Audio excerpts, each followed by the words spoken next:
শুধু নির্বাচনের কথা শুনলেই সরকারের গায়ে জ্বালা পড়া শুরু হয়ে যায়, আর কিছু লোকের গায়ে জ্বালা পড়া শুরু হয়ে যায়। অবিলম্বে নির্বাচনের দাবি জানাচ্ছি, নির্বাচন দিতে হবে। বাংলাদেশ মানুষ উন্মুখ হয়ে রয়েছে।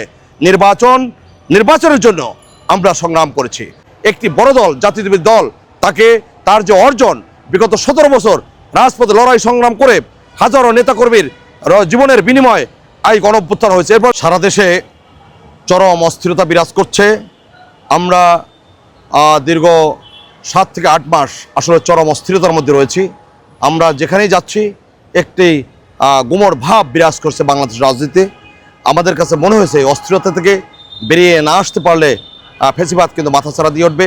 আমরা কথায় কথায় ফেসিবাদের কথা বলি, কিন্তু আমাদের যে লক্ষ্য, সেই লক্ষ্য থেকে আমরা কিন্তু সামনে এগোতে পারছি না। আমরা নির্বাচনের কথা যখনই বলি তখনই একটি মহলের গায়ে কিন্তু জ্বালা পড়া শুরু হয়ে যায়, তারা নির্বাচন চায় না। আমাদের কাছে মনে হয়েছে তারা ফেসিবাদের দোষর, কারণ শেখ হাসিনাও এদেশে নির্বাচন চায়নি, বা এদেশে স্বচ্ছ নির্বাচনের কথা শুনলে শেখ হাসিনারও মাথা খারাপ হয়ে যেত। আমরা বলেছি যে গত 3টে জাতীয় সংসদ নির্বাচনে আমরা জনসচেতনতা সৃষ্টি করে, লিফলেট বিতরণ করে, জীবনের মায়া ত্যাগ করে সামনে গিয়ে আমরা শেখ হাসিনাকে জনবিচ্ছিন্ন করি। জনগণ কিন্তু নির্বাচন বয়কট করেছে। আপনারা দেখেছেন ভোট সেন্টারে কুকুর বিড়াল ঘুমিয়ে রয়েছে, আর প্রশাসন এছাড়া কিন্তু তাদের কোনো লোক ছিল না, কিন্তু প্রমাণিত। এবং নির্বাচনের নামে যে পরিমাণ রাষ্ট্রের অর্থ লুট হয়েছে, সে বিষয়ে সংস্কারের কোনো উদ্যোগ আমরা দেখি না। আমরা এর আগেও বলেছি যে অন্তত 3টে জাতীয় সংসদ নির্বাচনের যারা প্রধান নির্বাচন কমিশন ছিলেন এবং কমিশনার ছিলেন, তাদেরকে গ্রেপ্তার করতে হবে, আইনের আওতায় আনতে হবে। তা নিয়ে কিন্তু সরকারের কোনো মাথা ব্যথা নেই। শুধু নির্বাচনের কথা শুনলেই সরকারের গায়ে জ্বালা পড়া শুরু হয়ে যায়, আর কিছু লোকের গায়ে জ্বালা পড়া শুরু হয়ে যায়। এবং বিএনপির বিরুদ্ধে তারা অপপ্রচার চালাচ্ছে। আমরা স্পষ্ট ভাষায়, 3 ভাষায় এগুলোর জবাব কিন্তু দেবো। আমরা প্রতিবাদ জানাই যে একটি বড় দল, জাতীয়তাবাদী দল, তাকে তার যে অর্জন, বিগত 17 বছর রাজপথে লড়াই সংগ্রাম করে হাজারো নেতাকর্মীর জীবনের বিনিময়ে এই গণঅভ্যুত্থান হয়েছে। এরপরে আমাদের শিক্ষার্থীরা জীবন দিয়েছে, কিন্তু শিক্ষার্থীরা কি পেয়েছে? তাদের রক্তের উপর দাঁড়িয়ে আজকে অনেকে আস্ফালন দেখায়, তাদের শহীদের রক্তের উপর দাঁড়িয়ে অনেকে লুটপাট করছে। আমরা দেখতে পাচ্ছি, আপনারা গত কয়েকদিন থেকে যে স্থানীয় সরকার উপদেষ্টার এপিএসকে নিয়ে এবং আরেকজন উপদেষ্টার পিওকে নিয়ে যে পরিমাণ ভয়াবহ তথ্য আসছে গণমাধ্যমে, সোশ্যাল মিডিয়ায়, সেটা অত্যন্ত ভয়াবহ, বিপজ্জনক। যে আমরা, যেহেতু আমি রাজনৈতিক কর্মী বটে, কিন্তু আমি পেশাগতভাবে আমি একজন সংবাদকর্মী, সেই হিসেবে আমি কিন্তু এই মোয়াজ্জেম, যার নাম এসছে স্থানীয় সরকার উপদেষ্টার এপিএস মোয়াজ্জেম হোসেন, তার বিরুদ্ধে কিন্তু আমি 10ই ফেব্রুয়ারি এই বছর আমি রিপোর্ট করেছিলাম। সে বিভিন্ন জায়গায় এলজিডিকে টার্গেট করে এলজিডি থেকে যে পরিমাণ অর্থ লুট করেছে, সেটা আজকে প্রমাণিত।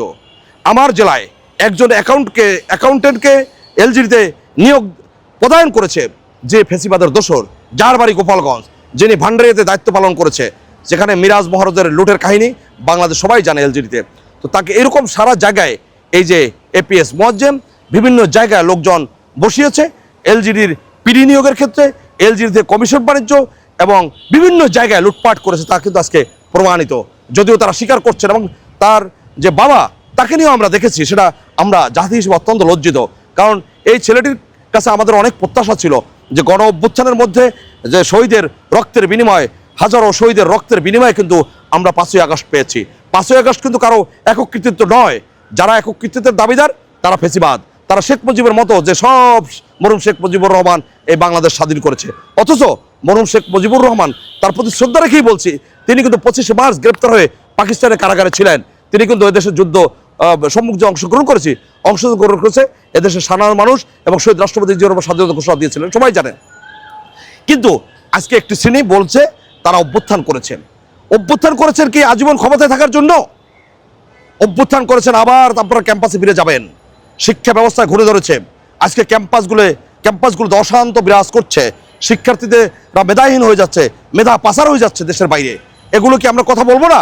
আমরা অভিভাবক হিসেবে কথা বলবো না? নিশ্চয়ই কথা বলবো। এবং আমরা অবিলম্বে নির্বাচনের দাবি জানাচ্ছি, নির্বাচন দিতে হবে। বাংলাদেশ মানুষ উন্মুখ হয়ে রয়েছে। নির্বাচনের জন্য আমরা সংগ্রাম করেছি। আমাদের প্রধান লক্ষ্যই ছিল গণতন্ত্র ফিরিয়ে দেওয়া। আজকে গণতন্ত্রের সূতিকাগার হচ্ছে পার্লামেন্ট। সে পার্লামেন্টে দেশে নাই। অন্তর্বর্তীকালীন সরকার কোন ক্ষমতা বলে রাষ্ট্রীয় ক্ষমতা রয়েছে যদি প্রশ্ন করা হয়? জোর যার মুল্লুক তার, এইভাবে চলবে শেখ হাসিনার মতো? এটা চলতে পারে না। বাংলাদেশের মানুষ হয়তো আবার জীবন দেবে। আমরা বলতে চাই দুর্নীতিবাজ লুটেরা যারা রয়েছে তাদের বিরুদ্ধে আমাদের জনসংস্থা সৃষ্টি করে আবার হয়তো এদের বিরুদ্ধে লড়াই সংগ্রাম করতে হবে। আমরা ঘুষখোর দুর্নীতিবাজ লুটেরা তাদের বিরুদ্ধে আমরা সংগ্রাম করব। আমাদের এই আজীবন সংগ্রাম চলতেই থাকবে। আমরা গণতান্ত্রিকামী মানুষ। আমরা প্রধান উপদেষ্টা ডক্টর মোহাম্মদ ইউনূসের প্রতি শ্রদ্ধা রেখে বলছি, আপনার উপদেষ্টাদের বিরুদ্ধে যে অভিযোগ উত্থাপিত হয়েছে তাদেরকে অবিলম্বে উপদেষ্টা পরিষদ থেকে অব্যাহতি দেন, আর না হলে আপনার যে আন্তর্জাতিক পর্যায়ে ভাবমূর্তি রয়েছে তা কিন্তু একেবারে তলানিতে চলে যাবে। আপনার প্রতি শ্রদ্ধা রেখে বলছি যে আন্তর্জাতিক একজন ব্যক্তিত্ব নোবেল লরিয়েট প্রফেসর ইউনূস, আপনার প্রতি সুনির্বন্ধ অনুরোধ জাতির পক্ষ থেকে অবিলম্বে স্থানীয় সরকার উপদেষ্টাকে অব্যাহতি না দিলে আপনার ক্যাবিনেটের যে মর্যাদা তা কিন্তু ভূলণ্ডিত হবে। ধন্যবাদ সবাইকে।